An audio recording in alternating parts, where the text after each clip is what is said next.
जिनके भीतर अकारण ही दुख है, अकारण ही मन बोझिल रहता है, अकारण ही मन दुखी रहता है। सुबह शाम कब मन भारी हो जाता है, आंसू आने लगते हैं, ये पता ही नहीं रहता। तो जब अकारण ही दुख हो, घर में सब सही हो, बाल बच्चे ठीक हो, पर्याप्त धन हो, मान सम्मान हो, स्वस्थ है, आप भी स्वस्थ हो, फिर भी दुख होता है और फिर आप उसका कुछ भी कारण ढूंढने लगते हो। कुछ तो भी कारण होगा, हो सकता है ऐसी बात हो जिसका कोई कारण ही ना हो। बोले हमारे घर में बड़े चूहे हो गए, इस बात से ही दुखी है। हमारे घर में गाय घुस आती है, इस बात से दुखी है। मतलब ऐसी बात जो बिल्कुल इलॉजिकल हो, जिसका कोई कारण नहीं हो, उसको लेकर भी आप दुख से भर जाते हो, पीड़ा से भर जाते हो। आपके घर में गाय घुस आती है, कुछ उपाय कर लो। चूहे आ जाते हैं, कुछ उपाय कर लो। बाई टाइम पे नहीं आती है, कोई दूसरी बाई लगा लो। पर यदि आपका मन पीड़ा से भर जाता है तो आप कारण ढूंढ रहे हो, क्योंकि कारण तो कुछ है नहीं, तो आप नए नए कारण रोज रोज ढूंढते रहते हो और आपकी आदत बन गई है। फिर आप अपने जैसे लोग ढूंढ लेते हो, वो भी अकारण ही दुखी हैं, आप भी अकारण ही दुखी हो, दोनों मिलकर अपना अपना दुख व्यक्त करते हो, कुछ राहत सी मिल जाती है। क्योंकि कारण आपको भी नहीं पता, बेचैनी सी होती है, तो अपने जैसा एक बेचैन आदमी ढूंढ लिया, उससे कुछ देर बातें कर ली और उसने भी उस तरह की परेशानियां बताई कि बाई टाइम पे नहीं आती है, बर्तन वाली ठीक नहीं आती है, या आजकल अच्छे लोग नहीं मिलते हैं, चौकीदार ठीक नहीं है, सब ठीक चल रहा है और आप दुखी हो। तो जो अकारण ही दुख है, आप यदि बुद्धिमान हो तो समझो कि जो व्यक्ति साधारण रूप से सुखी है, सुख दुख होता है जीवन में, उसके में जी पा रहा है, उसमें और उसमें आप में अंतर है। यदि आप बुद्धिमान हो और दुखी रहते हो तो यह बड़ी अच्छी स्थिति है एक प्रकार से, यदि आप समझ पाओ तो। यह अच्छी स्थिति इस प्रकार से है कि आप चूंकि बुद्धिमान भी हो और दुखी भी हो, तो अब आप परमात्मा के बड़े प्रिय हो। कि परमात्मा को तीन तरह के लोग पूजते हैं, आर्तु, जिज्ञासु और ज्ञानी। आर्तु मतलब जिसको दुख होता है, जिज्ञासु मतलब जो कुछ जानना चाहता है, और ज्ञानी जो भगवान को पाना चाहता है। तीन तरह के लोग भगवान की खोज में जाते हैं और आप पहली कैटेगरी में आते हो, क्योंकि आप बुद्धिमान भी हो और दुखी भी हो। तो आप बड़े भाग्यशाली हो। आप आसपास देख रहे हो, लोग बड़े अच्छे से अपने काम कर रहे हैं, उनको ज्यादा दुख भी नहीं हो रहा है, थोड़े बहुत गुस्सा हो लिए और अपने जीवन में टीवी देख रहे हैं, खाना खा पी रहे हैं और बड़ा आनंद महसूस कर रहे हैं। और एक कैडर वो है जो इसका विपरीत है, जो अकारण ही सुखी है। एक कैडर वो है जिनका कोई कारण नहीं है, फिर भी उनके अंदर स्माइल है। तो या तो वो बच्चे होते हैं जो अकारण ही नाच रहे हैं, कूद रहे हैं, या कोई विरला ही व्यक्ति होता है जो संत हृदय का होता है, जो अकारण ही सुखी है कि आज बड़ा अच्छा दिन बीता, आज सुबह हुई, शाम हुई, आज आनंद मिला, वो व्यक्त करेगा। तो जैसा जीसस कहते हैं कि यदि परमात्मा के लोक में प्रवेश करना हो तो बालक की तरह हृदय होना चाहिए, तो परमात्मा की उन पर कृपा हुई। विरला ही कोई होता है जो आनंद में दिखाई देता है। तो ये दो छोर हैं, एक अकारण ही दुखी है और एक अकारण ही सुखी है। और जो अकारण ही दुखी है वो परमात्मा का बड़ा प्रिय है, क्योंकि बुद्धिमान है, अब वो संसार में उतना संलिप्त नहीं हो पाता है कि पूरा डूब जाए और संसार से सुखी हो जाए।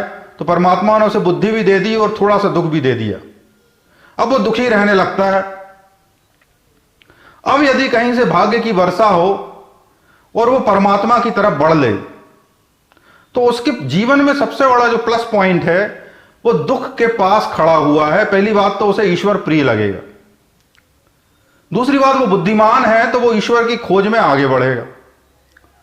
और चूंकि वो बिल्कुल किनारे पे है, यदि थोड़ा सा भी धक्का लग गया तो वो अकारण ही सुखी रहने वाले लोगों की तरह हो जाएगा, क्योंकि उसका हृदय बिल्कुल किनारे पे है। जो संसार में संलिप्त है, बहुत संभावना नहीं है कि उसमें ईश्वर के प्रति आकर्षण आए। वो ईश्वर के प्रति आकर्षित भी होगा तो इसलिए होगा कि संसार में उसको कोई समस्या है, तो थोड़ी देर बाद समस्या दूर हो जाए और उसके बाद फिर वो संसार में डूब जाए। लेकिन जो निरंतर दुखी होता है, जैसे हम कहते हैं अवसाद, डिप्रेशन का लक्षण, और यदि वो बुद्धिमान है और वो ईश्वर के पास आ जाए तो वो परम भाग्यशाली हो जाता है, क्योंकि अब उसके परम द्वार खुलने की संभावना है। ऐसा व्यक्ति यदि थोड़ा भी प्रयास करे तो बहुत जल्दी उसके गेट खुल सकते हैं।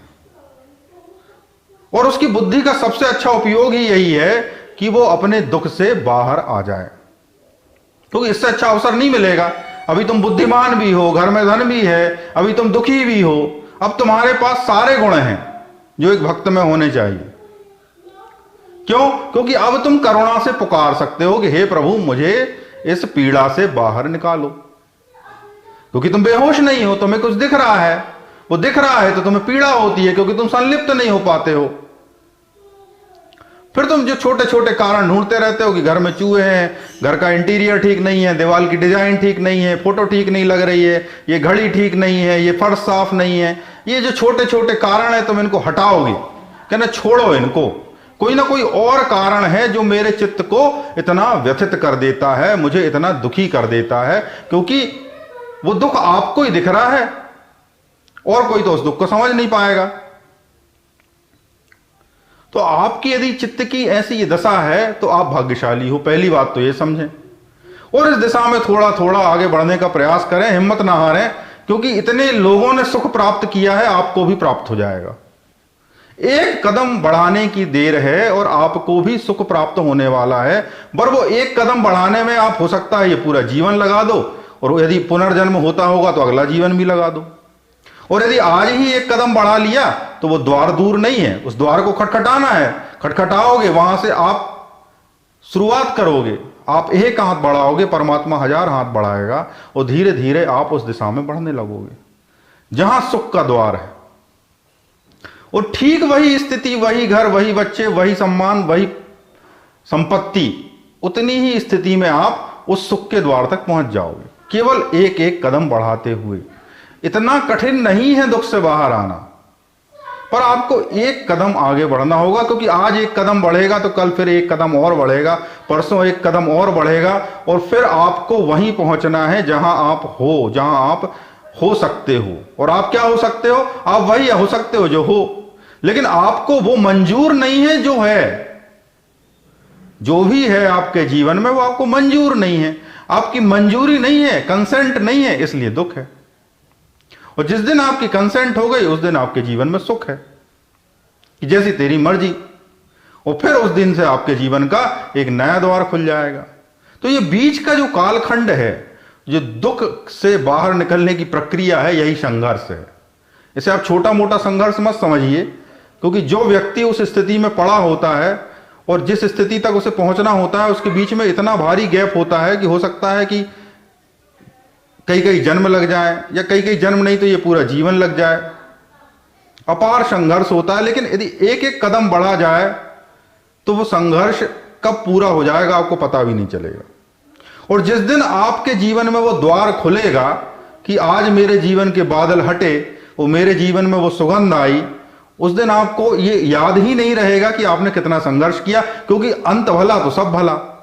आपके जीवन में सुख आ गया, आपके जीवन में शांति आ गई, आपको जीवन अच्छा महसूस होने लगा, जहां हो जैसे हो उसी स्थिति में आप सुखपूर्वक जीने लगे। तो फिर जो जो आपने परिश्रम किया, जो जो आंसू बहाए, वो कोई फर्क नहीं पड़ता। कितने भी आंसू बहाए हो उनसे कोई फर्क नहीं पड़ता, क्योंकि फर्क ही इसलिए पड़ रहा है कि मन दुखी है।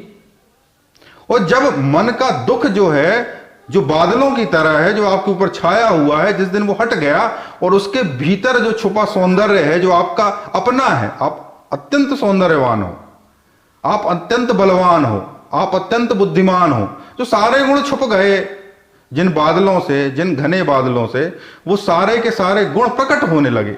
अब प्रकट होने लगे तो सौंदर्य कहीं तो जाएगा, जब सौंदर्य जाएगा तो वो दुनिया में महकेगा, और फिर उसकी आप परवाह भी आपको नहीं करनी, क्योंकि वो सौंदर्य अपने आप महकेगा।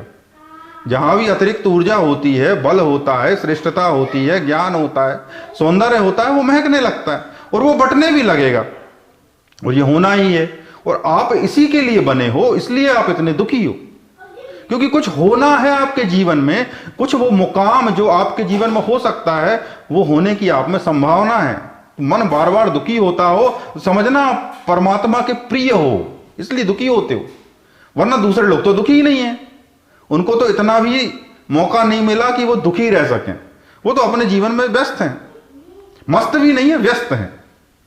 आप मस्त हो सकते हो, दूसरे व्यस्त हैं, आप मस्त हो सकते हो। एक कदम बढ़ाओ तो धीरे धीरे कदम बढ़ाना है, धीरे धीरे अपनी ओर लौटना है। चाहे हरि नाम का सहारा ले लो, चाहे भक्ति का सहारा ले लो, चाहे ध्यान का सहारा ले लो, चाहे होश का सहारा ले लो। लौटना अपने पास है और वहां पहुंचना है जहां मस्ती है। आपका लक्ष्य मस्ती है, वो कभी ना कभी वो आ जाएगी। और आपके पास जो भी है, जहां भी हो, कोई आपसे छुड़ा तो रहा नहीं है। ऐसा तो है नहीं कि कुछ कीमत चुकाना है। एक ही कीमत है, आपको अपने दुख से हटना है, आपकी जड़ता से हटना है, आपके बंधनों से हटना है। जो ही बंधन खुले, आपके भीतर जो सौंदर्य है, जो ऊर्जा है, वो बाहर आने लगी तो वो पा लिया आपने जो आपके भीतर हो सकता था। हम करते क्या है, हम सोचते हैं कि फलाना सुखी है, फलाने में सुंदरता है, और थोड़ा बहुत कभी प्रयत्न करते हैं तो फलाने की सुंदरता पाने का प्रयास करते हैं। लेकिन फलाने की सुंदरता नहीं पाई जा सकती, अपनी सुंदरता पाई जा सकती है, अपना सौंदर्य पाया जा सकता है। और जो फलाने के सौंदर्य को पाने में व्यस्त है, वो ऐसे ही व्यस्त रहेगा, वो कभी मस्त नहीं हो पाएगा। क्योंकि आज एक फलाने के पास पहुंचोगे, देखोगे कि अरे तो ये भी दुखी है, फिर आपको धक्का लगेगा, फिर आप आगे चलोगे, फिर दूसरे फलाने के पास पहुंचोगे, फिर लगेगा अरे ये भी दुखी है। तो ये फलाना ठिकाना जिंदगी आपकी खो देगा। और आपकी संभावना एक ही है, वो हो आप। तो आप अपने आप को जाने कि आप अत्यंत भाग्यवान हैं कि आप दुखी हैं, और इस दुख से बाहर निकलने का मार्ग खोजें और धीरे धीरे प्रयत्न करें। धीरे धीरे प्रयत्न से बड़ा होता है प्रयत्न, और वो प्रयत्न एक दिन आपको वहां पहुंचाता है जहां पहुंचकर फिर पुनर्जन्म नहीं होता, फिर जहां पहुंचकर व्यक्ति वह हो जाता है जो होना वो संभव होता है। आशा है कि आपका जीवन का, व्यक्तित्व का विकास हो, आपके दुखों का अंत हो। आपको कोई प्रश्न हो तो आप कमेंट बॉक्स में अवश्य लिखें। आपका और मेरा दोनों का आध्यात्मिक विकास हो। सुनने के लिए बहुत बहुत धन्यवाद। हरे कृष्णा।